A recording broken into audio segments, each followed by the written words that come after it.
konkolaataa kana keessa kan isaan jiranii konkolaataa gurraacha kana keessa halkan keessa taatee furtaa'eera amma eegaa jiru achi xalaaqanii dagaa isaanis gammachuu isaanii uummata isaan simachuuf jiraniif ibsu jechuudha.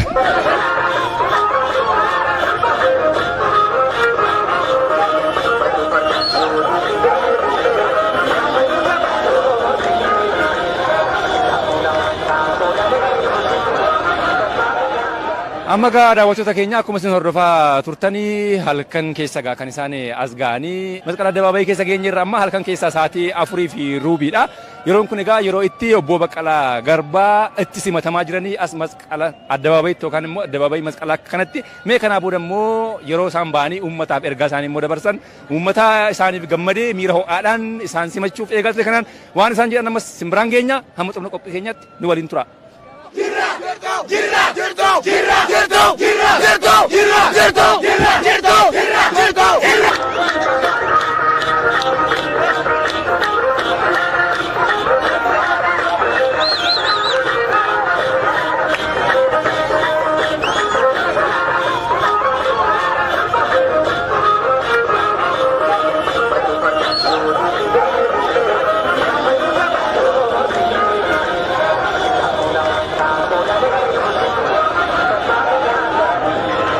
namoota mana hidhaa keessa turan warra dararraa adda addaa keessa turan akka isaan hiikamaniif akka isaan maatii isaaniitti dabalamaniif akka isaan isinitti dabalamaniif uummata qabsoo gochaa tureetiif nagaa isin gaafadhee galata isinii galchuu duwwaadhaa galanni keessan guddaa galatoomaa.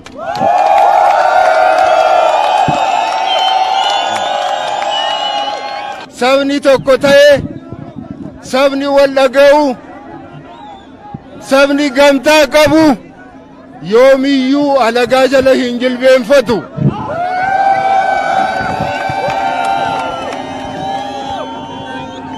uummanni keenya waggaa dheeraadhaaf alagaa jala cabee kan inni ture gamtaa har'a qabu kana sababii hin qabneef ture.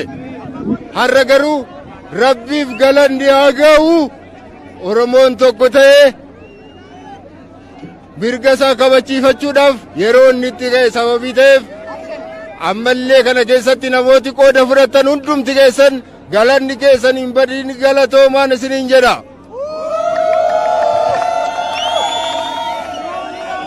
naamusa amma qabnu kanan wallaga'uu amma qabnu kanan jaalala amma qabnu kanan tokkummaa amma qabnu kanan itti haafuufnu.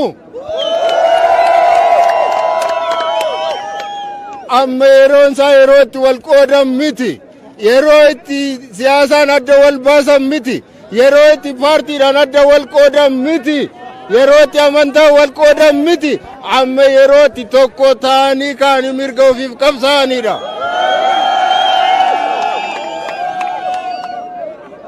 kanaatiif ammallee qabsoo guddaatu fuula keenya dura jira qabsoo baay'eetu jira qabsoon kanaan waan raawwate isin ittiin fakkaatin qabsoo inni guddaan ammallee fuula keenya dura jira. kana caalaa walitti haasa'uudhaaf waliin wajjiniin haasa'uudhaaf yeroo baay'ee qaban gara fuulduraatti akkuma nagaadhaan dhuftan nagaadhaan qe'ee keessanitti gala.